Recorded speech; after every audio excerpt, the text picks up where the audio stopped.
Hello viewers, আসসালামু আলাইকুম। বৃষ্টির দিনের আরও একটি ব্লগ নিয়ে চলে আসলাম আজকে। ওয়েলকাম ব্যাক টু মাহিরাস মাম্মা ইউটিউব চ্যানেল এবং ফেসবুক পেজ থেকে। তো এটা ছিল বৃষ্টির দিন, একটা মুষলধারে বৃষ্টি পড়ছিল। তো এরকম বৃষ্টির ওয়েদার কিন্তু ভালো লাগে দেখতে, যেহেতু আমাদের বারান্দাটা রুমের সাইডে, সেহেতু বারান্দায় এসে বৃষ্টি উপভোগ করা যায়।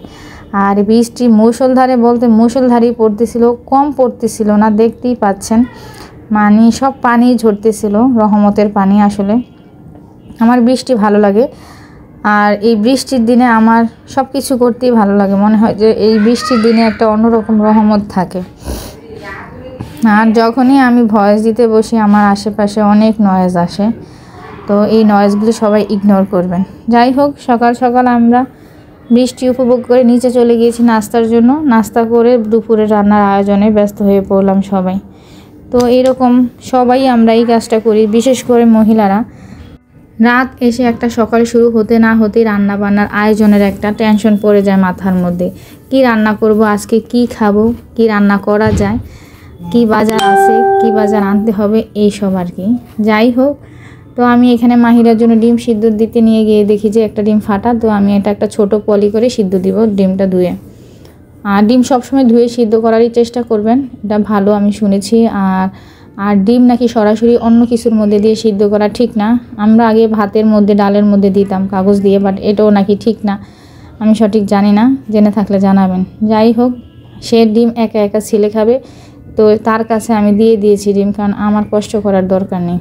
তারপরে যেহেতু সে এখন স্কুলে যায় না, মাদ্রাসায় যায় না, একা একা দিন কাটে না। আমরা কাজ করতেছিলাম, তার আবদার সেও কাজ করবে। বললাম যে আচ্ছা ঠিক আছে, তুমি কাঁঠালের বীজগুলো ছিলে দাও।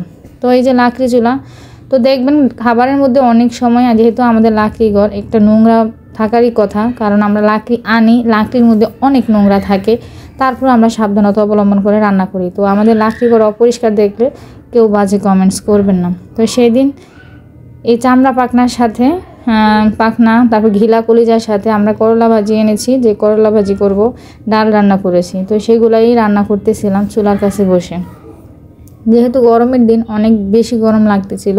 বাহিরে কিন্তু বৃষ্টি ঝরতেছে, বাট রান্নাঘরে কোনো ঠান্ডার কোনো গুঞ্জাইশই নাই, একটুও না। তো এখানে চামড়া পাখনা রেডি করে আমার শাশুড়ি রেডি করে দিয়েছিল, আমার যা আবার এগুলো ধুয়ে পরিষ্কার করে দিয়েছিল।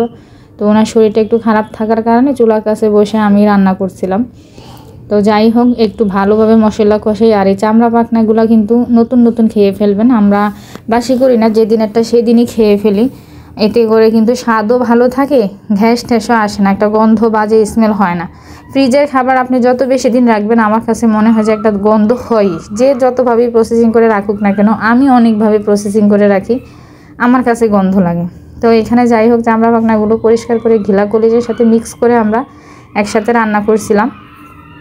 আর এখানে আমি লংটা অনেক বেশি ব্যবহার করেছি, প্রায় 5-6টার মতো লংই দিয়েছি, কারণ আমার কাছে মনে হয় চামড়া পাখে একটু লংটা বেশি দিলে এটা স্বাদটা ভালো থাকে। তো যারা আমার ভিডিও দেখেন তাদেরকে অসংখ্য ধন্যবাদ। আর আমার চ্যানেল নতুন হলে অবশ্যই সাবস্ক্রাইব করবেন, এবং ফেসবুক পেজ থেকে দেখলে লাইক করবেন। আর হচ্ছে যে আমার আশেপাশে অনেক নয়েজ থাকে, কারণ আমাদের বাসায় বাচ্চা কাচ্চা অনেক। আমি যে শান্তি মতো ভয়েস দিব এটা সম্ভব হয় না। আর রাতে যে ভয়েস দিব, অনেক রাতে আমি সজাগ থেকে সারাদিন আসলে কাজকর্ম করার পরে একটা সংসারের আবার রাতের বেলা ভয়েস দেওয়াটা টাফ হয়ে যায়। ঘুমটা না হলেও তো শরীর ভালো থাকবে না, এই জন্য ঘুমের সাথে আমি কোনো কম্প্রোমাইজ করতে চাই না, আর করিও না। তো কয়টা আলুও দিলাম, একটা আলু কেটে দিয়েছি, কারণ আমার মেয়ে আলু খায় না, বাট ডালের সাথে আলুটা চেটকিয়ে একটু ভাতটা নরম করে দিলে খাবারটা তাড়াতাড়ি গিলতে পারে, খায়। আর এই বাসায় মোটামুটি সবাই আলু খায়, আমি আর আমার শ্বশুর ছাড়া মোটামুটি সবাই একটু একটু আলু খায়।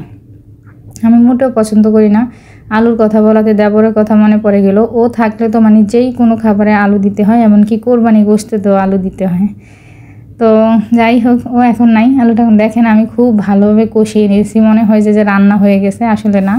আমি এটার পরে ঝোল দিব, ঝোল দিয়ে তারপরে রান্না করব। আর এটার সাথে কাঁঠালের বিচিও দিয়েছি। আমরা দুই যা কাঁঠালের বিচিটা খুব বেশি পছন্দ করি তরকারির সাথে, আমার শাশুড়িও খুব পছন্দ করে, এই জন্য কাঁঠালের বিচি দিয়েছি। তো এই যে এখন আমি ঝোল দিয়ে দিব। ঝোলের জন্য আমি গরম পানি দিয়েছি, এতে করে তরকারির কালার সুন্দর থাকে। যে কোনো তরকারিতে আপনি গরম পানি ব্যবহার করবেন, তরকারির কালারটা একদম টকটকে লাল থাকবে। মরিচটা উপরে চলে আসে তেলটার সাথে, কালারটা খুবই সুন্দর দেখায়। আর তরকারিটাও তাড়াতাড়ি হয়ে যায়। তো এই যে দেখেন এখানে তরকারির মধ্যে ঝোল দিয়ে দিছি, আর এটা রান্না হলে আজকে আমাদের মেন ডিশ এটাই। তো আমরা কিন্তু আসলে ফেলি না যথাসম্ভব, তারপরে অনেক কিছু আমাদের নষ্ট করে আমরা অনেকেই ফেলে দেই, খাই না। তো এটা না করে আপনারা আশেপাশে যদি গরিব কেউ থাকে বা যাদের একটু সচ্ছলতা কম পরিবারে, তাদেরকে ভালো থাকতেই দিয়ে দেবেন, নষ্ট কোনো জিনিস দিবেন না। এটা মানে আমারও পছন্দ না, আমরাও এটা করি না। মানে ভালো থাকতে জিনিসটা ওনাকে দিয়ে দিই, যেন উনি খেয়ে আবার টেস্ট মানে ভালো পায়। এমনকি আমি যেটা খেতে পারবো না সেটা আমি অন্য কেউ দিতে রাজি না। তো এই জন্য আমরা আজকে নতুন নতুন রান্না করে ফেলেছি, আর বাকি অংশটা আমরা অন্য একজনকে দিয়ে দিয়েছি। আর এইখানে এই যে দেখেন করলা ভাজিটা একদম মোচমোচা করে ভাজি হবে। তো এই তো আমাদের রান্নাবান্না শেষ, এগুলো রেডি করতেছিলাম। মাহিরাকে নিচে এনে ভাত দিয়ে দেব। তো আমার ভিডিও আজকের মতো এই পর্যন্তই। সবাই ভালো থাকবেন, সুস্থ থাকবেন। যারা আমার চ্যানেলে নতুন তারা সাবস্ক্রাইব করে সাথে থাকবেন। আর আমার মেয়ে নিজে নিজে খাবার নিতে খুব পছন্দ করে, এটা তার পছন্দের একটা প্লেট, সে খুব পছন্দ করে এটাতে খায়, এই জন্য সবসময় এটাতেই দিই। আর এখন থেকে টেবিলে খাবার অভ্যাস করার চেষ্টা করতেছি আমি, তো ও খায়। তো সবাই মাশাআল্লাহ বলবেন, আর সবাই ভালো থাকবেন, সুস্থ থাকবেন, আমাদের জন্য দোয়া করবেন। আর অবশ্যই আমার এই ভিডিওটা যারা এই পর্যন্ত দেখছেন তাদেরকে অনেক অনেক ধন্যবাদ। যদি এই পর্যন্ত যারা দেখছেন ধৈর্য ধরে, তাদের কাছে রিকোয়েস্ট হবে এই পর্যন্ত যেহেতু দেখছেন, কষ্ট করে একটা লাইক করবেন, একটা কমেন্টস করে যাবেন, এতে আমার ভালো লাগবে। আর সবাইকে অসংখ্য ধন্যবাদ। আল্লাহ হাফেজ।